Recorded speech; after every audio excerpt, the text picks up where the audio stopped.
রাধে রাধে, শ্রী রাধারানীর ভোজনালয়ে স্বাগতম। আজকে করব চাউমিন। শীতের নানা রকম ভেজিটেবিলগুলো দিয়েই চাউমিনটা রেডি করব। শেষ অবধি দেখতে থাকো, ভালো লাগলে লাইক শেয়ার কমেন্ট করে দিও আর সাথে থাকতে সাবস্ক্রাইব করে দিও। চাউমিন বানানোর জন্য ভেজিটেবিলগুলো বানিয়ে নিয়েছিলাম। কড়াইশুঁটি, বিনস, ক্যাপসিকাম, টমেটো আর দুটো কাঁচা লঙ্কা ছোটো ছোটো করে বানিয়ে নিয়েছি, সাথে বাঁধাকপি। হাফ বাঁধাকপি ঝিরিঝিরি করে বানিয়ে নিয়েছি আর 1 চামচ মতন লবণ দিয়ে ভালো করে হাত দিয়ে মাখিয়ে নিচ্ছি। বাঁধাকপির থেকে যে জলটা বেরোবে সেই জলটা ফেলে দিয়ে বাঁধাকপিটাকে ভালো করে ধুয়ে নেব। চাউমিনটাকে সিদ্ধ বসিয়ে দিচ্ছি। 1 প্যাকেট পুরো চাউমিন, অনেকখানি চাউমিন আজকে রান্না করব, তো এখানেতে ভালো করে গরম জলের মধ্যে চাউমিনটাকে সিদ্ধ করে নেব। যেহেতু মোটা চাউমিন, তার জন্য জলের মধ্যে দিয়ে না ফোটালে চাউমিনটা সিদ্ধ হতে চায় না।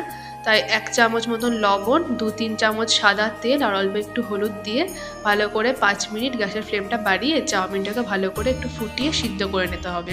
যদি কারোর পাতলা চাউমিন হয় সেক্ষেত্রে তো গরম জলেতে পাতলা চাউমিন দিয়ে রাখলেই বেশ নরম হয়ে যায়, ফুটাতে লাগে না। আর মোটা চাউমিন যেহেতু, তাই গরম জলের মধ্যে একটু ফুটালেই নরম হয়ে যায় তাড়াতাড়ি, আর নইলে অনেকক্ষণ ভিজিয়ে রাখলেও নরম হতে চায় না। এখানেতে চাউমিনটা সিদ্ধ করে নেওয়া হয়ে গেল। জল থেকে চাউমিনটাকে ঝাড়িয়ে নিতে হবে ভালো করে। তারপর 4-5 চামচ মতন সাদা তেল দিয়ে দিচ্ছি আর এর মধ্যে প্রথমে বাদামটা ভেজে তুলে রাখবো। চাউমিনের মধ্যে বাদাম ভাজা দিলে বেশ ভালো লাগে, সাথে কাজু কিশমিশ দিলেও বেশ ভালো লাগে, তবে আজকে আমরা বাদাম দিয়েই করছি। বাদামগুলো ভেজে তুলে নেওয়ার পরে ওই তেলের মধ্যে দিয়ে দিলাম সমস্ত সবজিগুলো। গ্যাসের ফ্লেমটা বাড়িয়ে নিয়ে প্রথমে সবজিগুলো খুব ভালো করে একটুখানি নেড়ে ছেড়ে 5 মিনিট ভেজে নেব। 5 মিনিট হয়ে যাওয়ার পরে দিয়ে দিচ্ছি বাঁধাকপিটা। যে বাঁধাকপিটা নুন দিয়ে ভালো করে মাখিয়ে রেখেছিলাম, সেই বাঁধাকপিটাই কিন্তু একদম চিপে চিপে জল বার করে নিয়েছি বাঁধাকপির থেকে, ভালো করে জল দিয়ে ধুয়ে তারপরে বাঁধাকপিটা দিয়ে দিলাম। এরপরে নেড়ে চেড়ে মিশিয়ে নেওয়ার পর স্বাদ মতো লবণ দিয়ে দিচ্ছি আর লবণ দিয়ে চাপা দিয়ে দেবো 5 মিনিট। এই 5 মিনিট মতন চাপা দিয়ে গ্যাসের ফ্লেমটা একটু মিডিয়াম আঁচে করে দেবো, সাথে সবজিগুলোও সব সিদ্ধ হয়ে যাবে, নরম হয়ে যাবে আর ঠিকঠাক ভাজাটাও হয়ে যায়। তা তাড়াতাড়ি করলে এইভাবে চাপা দিয়ে করলে বেশ ভালো হয়। তারপর খুলে নেওয়ার পর দিয়ে দিলাম 1.5 চামচ মতন ধনে গুঁড়ো, সাথে দিয়ে দিচ্ছি গোলমরিচ গুঁড়ো, অল্প একটু গোলমরিচ গুঁড়ো দিয়ে দিলাম।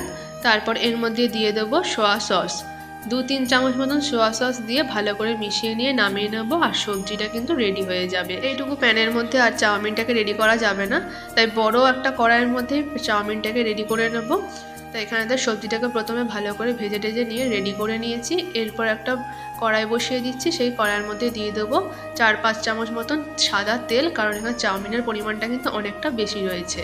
এই তেলের মধ্যে দিয়ে দিলাম কাঁচা লঙ্কা, একদম ছোটো ছোটো করে বানিয়ে দিয়ে দিয়েছি, যে যার ঝাল মতন ব্যবহার করতে পারো। এখানেতে আমরা 3টে কাঁচা লঙ্কা ছোটো ছোটো করে বানিয়ে দিয়ে দিলাম। তারপরে দিয়ে দিচ্ছি চাউমিনটা, আর গ্যাসের ফ্লেমটা কিন্তু এখন পুরো কমিয়ে রেখেছি। এরপর দিয়ে দিচ্ছি ভেজে রাখা ভেজিটেবিলগুলোকে খুব ভালো করে এবার মিশিয়ে নেব। গ্যাসের ফ্লেমটা একটু বাড়িয়ে দিয়ে তারপর মিশিয়ে নেব। ওপর থেকে নিচ একদম ভালোভাবে মেশাতে থাকবো। আর চাউমিনটা যেহেতু আমরা ভেঙে সিদ্ধ করতে দিইনি, তাই চাউমিনটা বেশ অনেক বড় বড়ই ছিল, আর এইভাবে একটু নাড়তে তো একটু অসুবিধা হয়, তাই একটু সময় নিয়ে নেড়ে চেড়ে নেওয়ার পর গ্যাসের ফ্লেমটাকে কিন্তু আবার কমিয়ে দিয়েছি।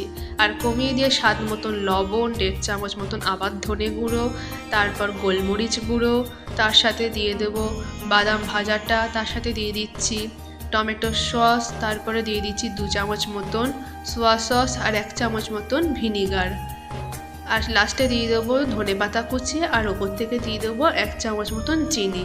এই সমস্ত উপকরণগুলো দেওয়ার পর এবার গ্যাসের ফ্লেমটা আবারই বাড়িয়ে দিয়ে ভালো করে মিশিয়ে আর 5 মিনিট মতন নেড়ে ছেড়ে তারপর নামিয়ে দেব, আর রেডি হয়ে যাবে স্পাইসি এই চাউমিন রেসিপিটি। তো বাড়িতে আমরা এইভাবেই ঠিক চাউমিন রেডি করে থাকি, খেতে কিন্তু খুব সুন্দর হয়ে থাকে, ভালোও হয়। তোমাদের যদি এই চাউমিন রেসিপিটা ভালো লেগে থাকে তাহলে একটি লাইক করে দিও, আর আমাদের সাথে থাকতে চ্যানেলটিকে সাবস্ক্রাইব করে দিও, আর সাথে কমেন্ট করেও জানিও তোমাদের এই চাউমিন রেসিপিটা কেমন লাগলো।